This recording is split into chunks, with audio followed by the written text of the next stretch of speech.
அன்பான தேவச்சனமே, இப்போ ஒரு வசனத்தை வாசிக்க போகிறேன், நல்லா கேளுங்க. ஜாக்கிரதை என்ற ஒரு தலைப்பில் ஒரு வசனத்தை வாசித்து சேர்த்து என்ன செய்யலாம், தியானம் பண்ணலாம்னு நினைக்கிறேன். சரியா? கர்த்தருக்கு ஸ்தோத்திரம்.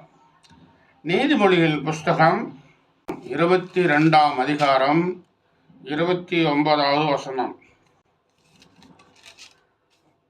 நான் வாசிக்கிறேன், கேளுங்க.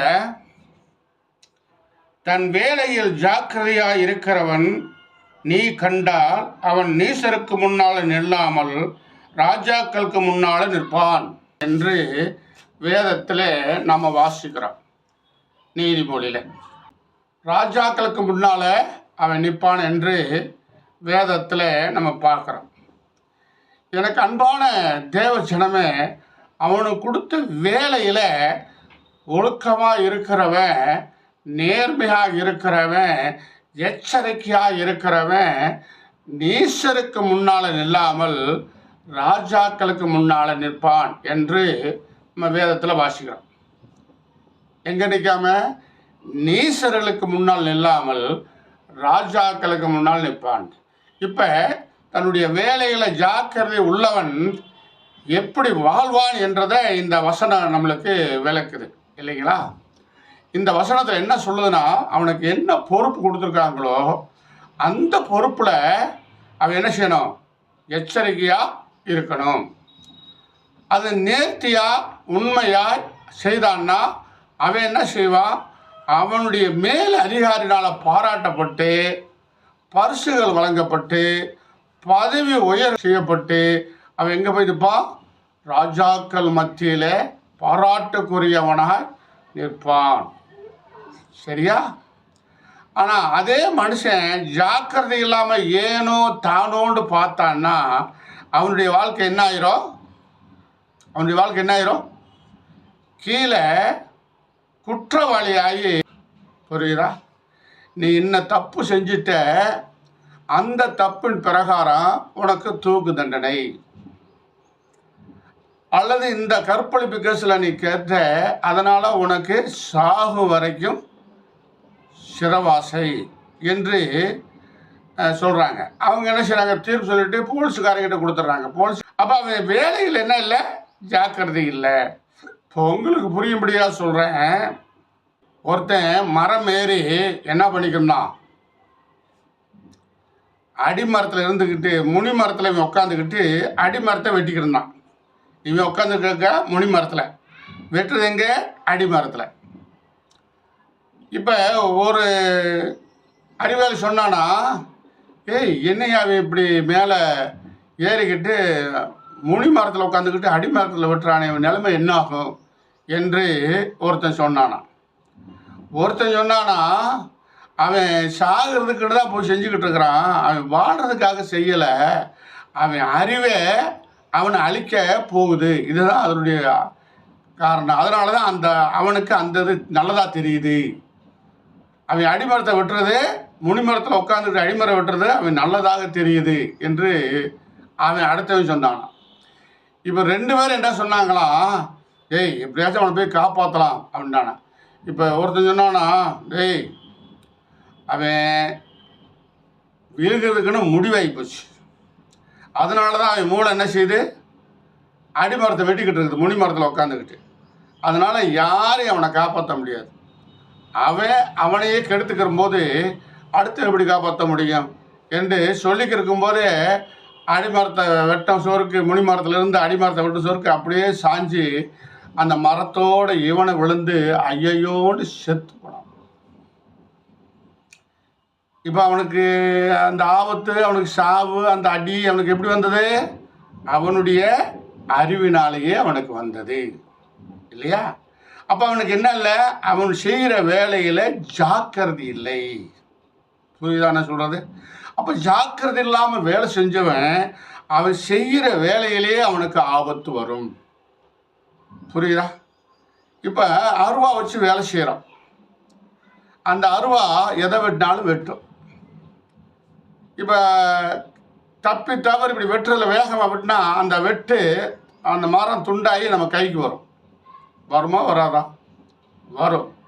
ஆனால் எச்சரிக்கையாக வெட்டும்போது நம்மளுக்கு ஆபத்து இல்லை. நம்ம செய்கிற வேலையில் அந்த அருவா பயன்படுத்தப்படும். புரியுதா? அதே அருவாளை தூக்கிட்டு எனக்கு கோபம் வந்துருச்சு இன்னொருத்தரை வெட்டினா நிலைமை என்ன ஆகும்? இவனுக்கு வாழ்நாள் முழுதும் நாசமாக போயிடும் இல்லையா? அப்போ அவனுக்கு அந்த ஜாக்கிரதையாய் கையாள தெரியவில்லை. அல்லேலூயா, அல்லேலூயா. ஆகவே அருமையான தேவ ஜனமே, இவன் இந்த சாலமோன் ராஜா எழுதின இந்த நீதிமொழியில் அவன் சின்ன வயசில் அதிக கஷ்டப்பட்டாலும், அதிகமான ஞானமுள்ள அறிவாளியாக இருந்தாலும், பின்னால் அநேக மனைவிகளை கட்டி அவன் கஷ்டப்பட்டு அநேக வேலைக்காரங்களை வச்சு வேலை வாங்கி ராஜாவாக இருந்து அநேக ஜனங்களுக்கு நியாயம் விசாரித்ததுனால தான் இந்த வசனத்தை சொல்கிறான். தன்னுடைய வேலையில் ஜாக்கிரதையாக உள்ளவன் நீசர்களுக்கு முன்னால் இல்லாமல் ராஜாக்களுக்கு முன்னால் நிற்பான் என்று அந்த வேதத்தில் நம்ம பார்க்குறோம். அல்லேலூயா, அல்லேலூயா. இதை நம்ம வேதத்தில் பார்க்குறோம். தாவீது ஆடு மேய்க்கிறவனாக இருந்தவன் எங்கே போனான்? ராஜாவுடைய கல்யாணம் பண்ணி ராஜாவுக்கே தளபதியாக மாறினான். நம்ம வேதத்தில் வாசிக்கிறோம். அவன் எப்படி ஆடு மேய்க்கிற எனக்கு அந்த வாய்ப்பு கிடைச்சது? அவங்க அண்ணன் இராணுவத்தில் இருந்தாங்க, இன்னும் அநேக இராணுவத்தில் இருந்தாங்க. ஆனால் இவனும் ஆடு மேய்க்கிறவனாக இருந்தான். ஆனால் இவன் எப்படி ராஜா மகளை கல்யாணம் பண்ணுற அளவுக்கு, ராஜா கிட்ட பாராட்டுப்படுற அளவுக்கு, ராஜா பந்தியில் உட்காந்து சாப்பிட்ற அளவுக்கு, ராஜாவுக்கே தளபதி ஆகிற அளவுக்கு இவன் எப்படி மாறினான்னா, அவன் வேலையில் ஜாக்கிரதையாக இருந்தான். அந்த ஆடு மேய்க்கும் போது ஒரு விஷயம் கரடி வந்தது, ஒரு விஷயம் சிங்கம் வந்தது. அதை என்ன பண்ணினா அடித்து பிடிச்சி மல்லு கட்டி அது இருக்கிற தப்பிச்சான். நான் பொழைச்சா போதும் இல்லை, எப்படியாச்சும் உயிர்களை காப்பாற்ற நினைச்சான். அதுவே அவனுக்கு ஒரு பேரும் புகழையும் தன்னம்பிக்கையும் தந்தது. இதுதான் அவனுக்கு அன்னைக்கு தான் தெரியுது. ஒரு சிங்கத்தவே விரட்டிட்டோம், ஒரு கரடியவே விரட்டிட்டோம். அப்போ நம்மக்கிட்ட கரடியை விரட்டுற சிங்கத்தை விரட்டுற அளவுக்கு விளம்பரம் தெரியும் போது தான் அங்கே கோலியாத்தை முறியடிக்க அவனுக்கு தன்னம்பிக்கை வருது. முறியடிக்கிறான் இல்லையா? அதனால அவன் பாராட்டு போகிறான். இப்போ எங்கே பாராட்டு போகிறான்? ராஜா கிட்ட பாராட்டு போகிறான், மக்களால் பாராட்டு போகிறான். காரணம், அவன் முன்னெச்சரிக்கையாக வாழ்ந்தான். அல்லேலூயா. அப்போ முன்னெச்சரிக்கையாக வாழ்றவனுடைய வாழ்க்கை அவன் கீழாக்காமல் மேலாக்குவார், வாழாக்காமல் தலையாக்குவார். இப்போ ஒரு ஆஸ்பத்திரியில் ஒருத்தன் கிடக்கிறான், நோயாளியாக கிடக்கிறான். இப்போ ரொம்ப குடிச்சு நோய் குடல் வெந்து போய் பெட்டில் கிடக்கிறான். இப்போ அரசாங்க டாக்டருங்க 2 பேர் பேசுகிறாங்க. இவனை எப்படியாச்சும் காப்பாற்றணும்னு ஒருத்தர் சொல்கிறான். இவனை எதுக்குங்க காப்பாற்றணும்? அரசாங்க காசு செலவு செஞ்சு. ஏன்னா அவனே சொந்த காசுலேயே சூனியம் வச்சு குடிச்சு குடல் வெந்து சாக போகிறான். இப்போ நம்ம ஏகப்பட்ட காசுகளை, அரசாங்க காசுகளை, மக்களுடைய வரிப்பணத்தை செலவழித்து அவனை காப்பாற்றினால என்ன குடிக்க தானே போகிறான். அவன் கெடுத்துக்கிற போகிறான். அவன் விதியை அவன் தேடிக்கிட்டாங்க. அவனை நம்ம காப்பாற்றுறது எப்படிங்க முடியும் நம்மளால்? ஆகவே இவனுக்கு கொடுக்குற மருந்து ஒரு நல்ல உண்மையாகவே வஞ்சகங்களாக நோயாளிகள் கொடுத்தா அது ஒரு புரோஜனமாக இருக்கும். அதனால் அவனுக்கு அவன் குடும்பத்துக்கு நன்மை கிடைக்கும். நம்மளுக்கு ஒரு நல்ல ஆண்டவருடைய பார்வையில் ஒரு உயிரை காப்பாற்றின பெருமை கிடைக்கும். இந்த குடிகார நாயை காப்பாற்றி என்ன ஆகும்? இன்னும் அவன் குடிச்சிட்டு போய் குடும்பத்தை கெடுப்பான். அதனால் அந்த குடும்பத்துக்கு என்ன நன்மை? சத்தா சாகட்டம்ட்டான் டாக்டர். புரியுதான்னு சொல்கிறது? அப்போ குடிக்கவனுடைய வாழ்க்கை, அவன் வாழ்க்கையை அவனே கெடுத்து கொள்ளுக்கிறான் என்று நம்ம பார்க்குறோம் இல்லையா? அதே மாதிரி பீடி சிகரெட்டு குடிக்கிறவனுடைய வாழ்க்கை, அவனே ஒரு தப்பு பண்ணிவிட்டு அப்புறம் அவன் இயேசுவே கர்த்தாவேன்னு கடவுளை கும்பிட்டா அவன் இது எப்படிங்க சுகமாகும்? அப்போ அவன் செய்கிற வேலையில் அவன் என்ன இல்லை? ஜாக்கிரதையாக இல்லை. அல்லேலூயா.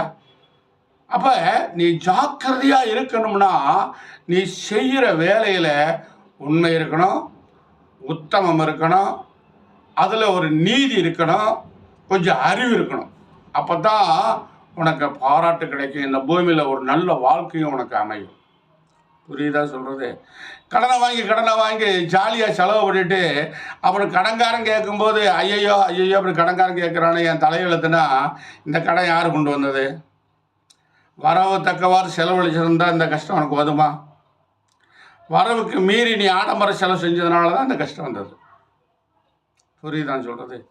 ஒரு முதலாளி என்ன செஞ்சாராம், வேலைக்காரனை கூப்பிட்டு, சாமி இந்த செடிகள்லாம் இருக்குல்ல, பூச்செடிக இதெல்லாம் நல்லா வேர் நனைகிற மாதிரி தண்ணி விடுன்னு போயிட்டான். போயிட்டு சாயந்தரம் வந்து பார்க்குறானா செடிகள்லாம் பிடுங்கி காஞ்சி கிடக்குறான். வேலைக்காரனை கூப்பிட்டு, என்னடா இப்படி காஞ்சி கிடக்குது, எல்லாம் பிடிங்கி கிடக்குது அப்படின்னு முதலாளி கேட்டானான். இப்போ வேலைக்காரன் சொன்னானா, ஐயா நீங்கள் தானே வேர் நனைகிற மாதிரி தண்ணி விட சொன்னீங்க, அதனால தான் செடியை பிடுங்கி வேரில் நல்லா நினச்சி வச்சுருக்குங்கய்யா. நான் புரியுது அவங்களுக்கு?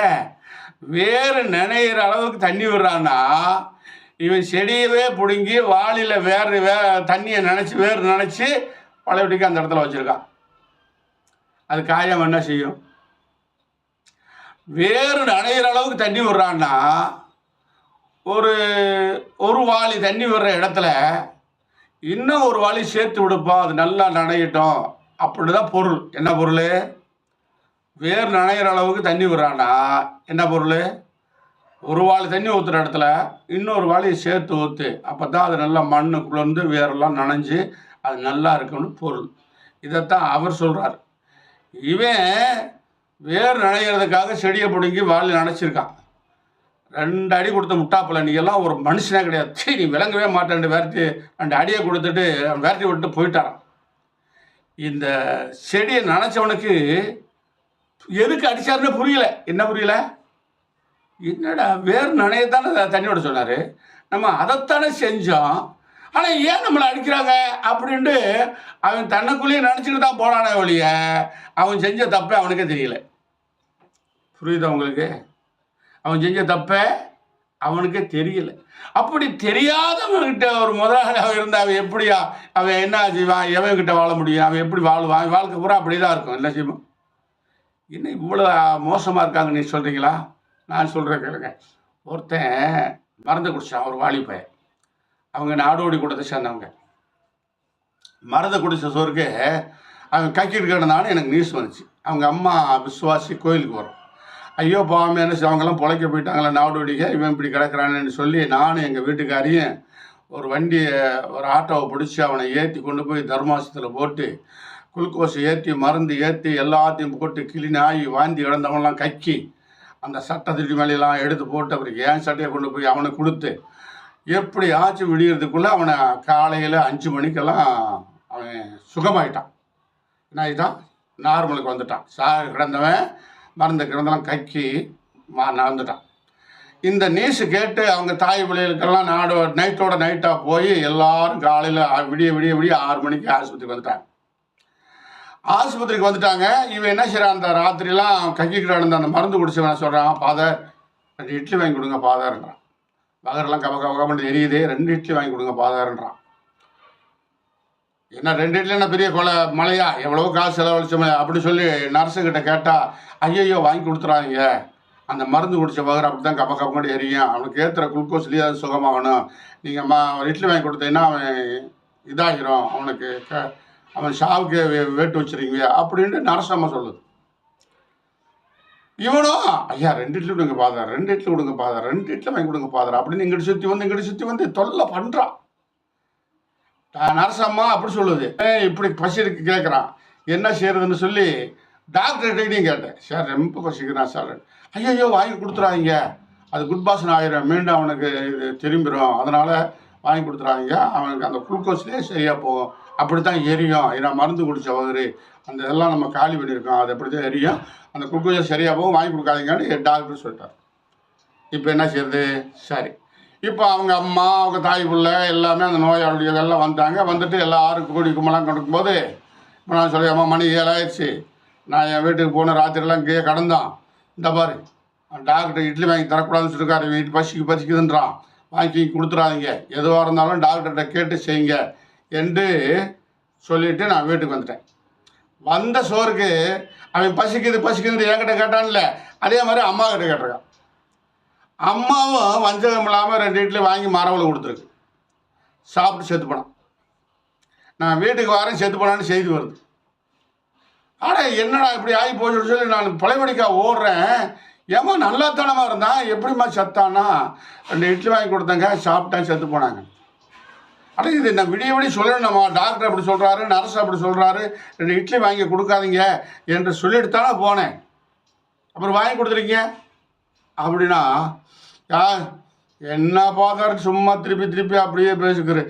இட்லி திண்டு எவனா செத்துருப்பானாங்க பாதர். நீ சும்மா அதவே சொல்கிறீங்க. அவன் விதி அவ்வளோதான் பாதர்ன்ட்டாங்க. அந்த ஜாதி ஜனம்பரம் அப்படியே சொல்லுது. எப்படி சொல்லுது? எங்க இட்லி திண்டு யாராச்சும் சாவானாங்க, அவன் விதி அவ்வளவுதான் என்று சொல்லி அவங்களாம் கொஞ்சம் நேரம் அழுது எடுத்து புதைச்சிட்டாங்க. புழைக்க வச்சோடனே புதைச்சிட்டாங்க. இப்போ இது என்ன தெரியுது நமக்கு? இந்த படிப்பறிவு இல்லாதனால இட்லி பாயாசத்து உடைச்சவனுக்கு பாயாசம் டாக்டர் சொன்னதும் புரியாமல், நம்ம சொன்னதும் புரியாமல் ஒரு நல்ல வாலிய பயலை இட்லி வாங்கி கொடுத்து கொண்டுட்டாங்க. இதை வெளியே சொன்னால் என்ன சொல்கிறாங்க? பைத்தியம் மாதிரி பேசாதே, அவங்க தலையெழுத்து அவ்வளோதாயா, இட்லி சாப்பிட்டு எவனா சாவானாயான்றாங்க. அப்போ சாக்கிறதுல என்ன இல்லை, இந்த உலகத்தை பற்றியோ சுற்றி இருக்கிறத பற்றியோ சூழ்நிலை பற்றியோ தெரிஞ்சுக்கிறதுனால தான் இப்படி எல்லாம் நடக்கிறதுன்னு நம்ம பார்க்குறோம். அல்லேலூயா. அதனால் அருமையான தேவ ஜனமே, நீயும் நானும் வேதத்தை வாசிச்சுட்டு தான் நீங்கள் சரியான பாதைக்கு போக முடியும். இப்போ ராமாயணத்தில் அறிவுரை இருக்குது, மகாபாரதத்துலேயும் அறிவுரை இருக்குது, இன்னும் எத்தனையோ புக்குகளில் பூரா அறிவுரை இருக்குது. அந்த ஏன்னா திருக்குறள்லேயும் அதை காட்டிலையும் அறிவுரை சுருக்கமாக இருக்குது இல்லையா? ஆனால் அதை படித்தவங்க எல்லாருமே பீடி பிடிக்கிறாங்க, சீட்டு அடிக்கிறாங்க, தண்ணி அடிக்கிறாங்க, எல்லாமே செய்கிறாங்க. ஆனால் ஒரு பக்கம் அறிவாளியாக இருந்தாலும் மறுபக்கம் அவங்க தப்புன்னு தெரிஞ்சு அதை செய்கிறாங்க. அதை விட முடியலை. ஆனால் வேதத்தை வாசிக்கும் போதே வேதம் என்ன செய்யுது? அந்த தப்புகளை அவனே விட்டுற அளவுக்கு அது அவனை உணர்த்துது. அல்லேலூயா. புரியுதா சொல்கிறதே? வேதத்தை வாசிக்க வேத ஆராய்ச்சி செய்ய கிறிஸ்தவ கோயிலுக்கு போக அவன் எவ்வளவு குடிகாரனாக இருந்தாலும், எவ்வளவு மோசமான முட்டாளாக இருந்தாலும், அவனுக்கு வழிகாட்டுறத ஒரு ஆள் இருக்கிறதுனால அவன் என்ன ஆயிடுறான்? விடுதலை ஆயிடுறான். அதிலிருந்து விடுதலை ஆயிடுறான், நார்மலுக்கு வந்துடுறான். எதனால விட முடியாத, எவ்வளவு அறிவாளியாலாம் விட முடியாத அந்த கெட்ட வழக்கத்தை இயேசுக்குள்ளே வந்து பைபிள் படிக்க இயேசு கோயிலுக்கு போக அந்த பல பேர் சாட்சிகளை கேட்க என்ன பண்ணுறான்? அது போயிடுது. அப்போ இங்கே வேதம் என்பது சாதா வேதம் இல்லை, தேவன் எழுதின வேதம். அதில் ஒரு ஆவி இருக்குது, அது பரிசுத்த ஆவியாக இருக்குது. அது படிக்க ஞானத்தையும் கிருபையும் கொடுக்குது. அதுதான் இந்த வசனம் சொல்லுது. தன்னுடைய வேலையில் ஜாக்கிரதை உள்ளவனை நீ கண்டால் அவன் ராஜாக்களுக்கு முன்னால் நிற்பான். அதை கேட்டுக்கொண்டிருக்கிற அருமையான தினமே, தன்னுடைய வேலையில் ஜாக்கிரதையாக இருக்கணும், கடன் வாங்காமல் பிழைக்கணும். தீய வழக்கத்தை விட்டுட்டு நல்ல வழக்கத்தை செய்யணும்னா நீங்கள் இயேசு கோயிலுக்கு போகணும். அதுலேயும் குடும்பமாக போகணும், அது குழந்தை குட்டிகளோடு போகணும். அது ஒரு வாரத்துக்கு ஒரு நாள் கொஞ்சம் கஷ்டமாக இருந்தாலும் அப்போத்தான் உன் குடும்பத்தில் அந்த ஞானம் வரும், நல்ல புத்திகள் வரும். தீய பழக்கத்தில் உன் பிள்ளைகளோ உன் புருஷனோ சிக்காமல் போகிறதுக்கு அந்த இயேசு கோயிலுக்கு போகிறதான். அதனால தான் இயேசு கோயில் வளருது. இந்த உலகத்தில் எத்தனையோ கோயிலை கூட இயேசு கோயில் ஏன் வளருதுன்னா, அங்கே ஒரு பரிசுத்த ஆவியானவர் இருக்கிறார். அந்த பரிசுத்த ஆவியானவர் உன்னை உணர்த்துகிறார். அதை தப்புன்ற உள்ளத்தில் பேச எதெல்லாம் விட முடியாதீங்களோ அதெல்லாம் விட்டுருவாங்க. அல்லேலூயா. நான் இங்கே பாருங்கள், நான் பெரிய போதைக்காரனாக இருந்தேன். பீடி சிகரெட்டெல்லாம் நிறையா குடிப்பேன். டாக்டர் சொன்னாலும் கேட்கல, அதை விடலாம்னு நினைப்பேன். சில பேர் விட்டுறா, பீடி குடிச்சே சாக போகிறேன் அப்படின்லாம் சொல்லுவாங்க. அப்போ நான் என்ன சொல்லுவேன்னா, பொண்டாட்டி விட சொல்ல விட்டுறேன், ஆனால் பீடியை விட மாட்டேன் அப்படின்ட்டு வைராக்கியமாக சொன்னேன். நான் தான் இல்லையா? அவ்வளோ மோசமாக இருந்தேன் நான் பீடி சிகரெட்டில். அதையெல்லாம் எப்போ விடுறேன்னா, இயேசு கோயிலுக்கு வர போயிடுச்சு. எதை விட முடியாதுன்னு சொன்னனோ, எந்த தீய பழக்கத்தை மாற முடியாதுன்னு சொன்னனோ, அந்த தீய பழக்கம், அந்த கோபம், அந்த வேகம், அந்த அறிவில்லாத செயல், அந்த சண்டை கட்டுறது, இதையெல்லாம் வைராக்கியம், இது எல்லாமே என்னை விட்டு நீங்குதுன்னு சொன்னால் இந்த பைபிள் கூட வந்ததுனால. அதனால தான் கேட்டுக்கொண்டிருக்கிற அருமையான தேவ ஜனமே, நீங்களும் இயேசுகிட்ட போய் வாரம் தவறாமல் அந்த போதகர்கிட்ட இருக்கிற வாசனை கேட்டு அங்கே இருக்கிற போதகரை பார்க்கக்கூடாது. அவர் நம்மளை போல மனுஷன்தான். போதகருடைய போதகரை பார்த்தீங்கன்னா கெட்டு போவேன். போதகர் சொல்கிற வார்த்தை கேட்கணும். ஏன்னா அந்த பைபிளில் இருந்து அவர் சொல்லுவார். அந்த வார்த்தையை தான் நீ கேட்கணும். நீ போதகரை பார்த்தீங்கன்னா கெட்டு போயிடுவேன்.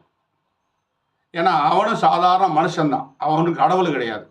ஆக வேதத்தை நம்பணும், வேத வார்த்தை கேட்கணும். அந்த போதகர் வழிகாட்டியாக இருக்கிறதுனால அவருடைய வார்த்தையை நீ கேட்டீங்கன்னா உங்ககிட்ட இருக்கிற தீய பழக்கமெல்லாம் மாறும், உன் குடும்பம் நல்லா இருக்கும். நீ நீசர்களுக்கு முன்னால் போலீஸ் ஸ்டேஷன் ஆஸ்பத்திரி அலையாமல், ஊசி குத்தாமல், நீ நோயில் கிடக்காம எங்கே இருப்ப? பரிசுத்தாவில 4 பேர்த்துக்கு மத்தியில் மரியாதைக்குரிய மனுஷனாக இருப்ப. செத்தாலும் சொர்க்கத்துக்கு போவேன். அல்லேலூயா. ஜெபம் பண்ணுமா? ஆவியில் நிறைஞ்சி ஜெபம் பண்ணும்போது தான் உனக்கு விடுதலை கிடையாது. சோத்திர ஆண்டவரே, சோத்திர ஆண்டவரே, சோத்திர ஆண்டவரே. ஆண்டவரே, நம்முடைய சத்தியத்தை கேட்டோம் ஆண்டவரே. சத்தியத்தை அறியுங்கள், சத்தியம் உங்களை விடுதலையாக்கும் சொன்ன வாக்குத்தத்த பிரகாரம் ஆண்டவரே இந்த வசனத்தை நாங்கள் வாசித்தோம் ஆண்டவரே. இந்த நீதிமொழியில் வசனம், தன்னுடைய வேலையில் ஜாக்கிரதையுள்ள நீ கண்டால் அவன் நீசர்களுக்கு முன்னால் நிற்காமல் ராஜாக்களுக்கு முன்னால் நிற்பான் என்று சொன்னவரே, நன்றியோடு செபிக்கிறோம் ஆண்டவரே. நாங்கள் சில நேரத்தில் இந்த சதையும் எலும்பும் உள்ள மனுஷனாக இருக்கிறதுனால எங்கள் புத்திக்கு எது நல்லதோன்னு சொல்லி எங்களுக்கு இஷ்டமான காரியத்தில் செய்கிறதுனால தான் எங்களுக்கு நாங்களே சிக்கலை உண்டு பண்ணி, எங்களுக்கு நாங்களே நோயை கொண்டு வந்து, எங்களுக்கு நாங்களே ஆண்டவரை அறிவில்லாமல் கஷ்டப்படுவதை நாங்கள் பார்க்குறோம் ஆண்டவரை. இந்த அறிவில்லாத கஷ்டத்தை ஆண்டவரை விடுதலையாக்க வேண்டுமா நாங்கள் செபிக்கிறோம் ஆண்டவரை. முனி மரத்தில் உட்காந்து அடிமரத்தில் வெட்டுவனது போல அறிவில்லாத அந்த நீசனை போல நாங்கள் இல்லாமல் ஆண்டவரே, நாங்கள் எதை செய்தாலும் அறிவோடு செய்யும்படியாக எங்களை ஞானம் தர வேண்டுமா செபிக்கிறேன். ஐயா ஹalleluya ஹalleluya ஹalleluya. இவா ரிக்காராதா பாபாரி மாராதா காபாரி வல்லமை வல்லமை வல்லமை வல்லமை வல்லமை வல்லமை வல்லமை வல்லமை வல்லமை வல்லமை ஊற்ற வேண்டுமா செபிக்கிறோம் ஆண்டவரே. இதை கேட்டுக்கொண்டிருக்கிற ஜனங்கள் ஒவ்வொருவருக்காக நாங்கள் செபிக்கிறோம் ஆண்டவரே. அவர்களை ஞானமாய் வழிநடத்தி ஞானமான பாதையில் நீ கொண்டு செல்ல வேண்டுமா செபிக்கிறோம் ஆண்டவரே. ஆண்டவரே, நீசர்களுக்கு முன்னால் இல்லாதபடிக்கு, ஆஸ்பத்திரியில் போய் ஊசி குத்தாதபடிக்கு, ஆண்டவரே வெயிலில் போய் கல்ல மாட்டாதபடிக்கு, அவன் ஞானம் உள்ளவனா ஆலயத்துக்கு வந்து அறிவாளியா மாறி அநேகருக்கு உதவி செய்கிறவனாய் அவனை உயர்த்த வேண்டுமா நாங்கள் செபிக்கிறோம் ஆண்டவரே. அவன் இந்த பூலோகத்திலையும் ஒரு வெற்றி வாழ்க்கை வாழவும், செத்தாலும் மோட்ச ராஜ்யத்தில் இயேசுவே உங்களோடு இருக்க கிருபை செய்ய வேண்டுமா செபிக்கிறோம் ஆண்டவரே. யாரெல்லாம் ஆலயத்துக்கு வருகிறார்களோ, யாரெல்லாம் உம்மை நம்புகிறார்களோ, யாரெல்லாம் இந்த வேத வசனத்தை கேட்கிறார்களோ அவர்களை நீர் ஆசீர்வதிக்க வேண்டுமா செபிக்கிறோம். அவர் குடும்பங்களை ஆசீர்வதிக்க வேண்டுமா செபிக்கிறோம். அவர் பிள்ளைகளை ஆசீர்வதிக்க வேண்டுமா செபிக்கிறோம். அவருக்கு நல்ல தொழிலை தர வேண்டுமா செபிக்கிறோம். வருமானம் தர வேண்டுமா செபிக்கிறோம். வாழும் வயசில் இருக்கிற பிள்ளைகளுக்கு ஒரு நல்ல வாழ்க்கை துணையை உண்டு பண்ணி தர வேண்டுமா செபிக்கிறோம் ஆண்டவரே. வேலை இல்லாதவருக்கு ஒரு நல்ல வேலையை உருவாக்கி தர வேண்டுமா செபிக்கிறோம் ஆண்டவரே. இயேசுவே, உம்முடைய பிள்ளைகள் கடன்காரர்களாக அல்ல, கடன் கொடுப்பவர்களாக நீர் உயர்த்த வேண்டுமாய் செபிக்கிறோம் ஆண்டவரை. ஞானமுள்ள பிள்ளைகளாய் வளர்த்தெடுக்க ஆசீர்வதிக்க வேண்டுமாய் செபிக்கிறோம். இதை கேட்டுக்கொண்டிருக்க ஒவ்வொரு மக்களையும் ஆசீர்வதித்து எல்லாரும் பரலோக ராஜ்யத்துக்கு வரும்படியாய் கிருபை செய்யுங்க ஆண்டவர். நரகத்துக்கு அல்ல, நீசனுக்கு அல்ல, பரலோக ராஜ்யம் வர உதவி செய்யுங்க. ஆசீர்வதிங்க. எங்கள் ஜெபத்தை கேட்டு எல்லாரையும் ஆசீர்வாதத்துக்காக ஸ்தோத்திரம். நீசர்களுக்கு முன்னால் இல்லாமல் ராஜாக்களுக்கு முன்னால் நிற்கும்படியாய் எங்களை ஜாக்கிரதையுள்ளவனாய் மாற்றுறதுக்காக நன்றி. ஆசீர்வதிங்க. இயேசுவின் நாமத்தில் செபிக்கிறோம் நல்ல பிதாவே. என் ஆத்மாவே கர்த்தரை ஸ்தோத்திரி, என் முழுள்ளமே பிரசாமத்திரி. என் ஆத்மாவே கர்த்தரை ஸ்தோத்திரி, அவர் செய்த சகல உபகாரை மறவாதே. அல்லேலூயா.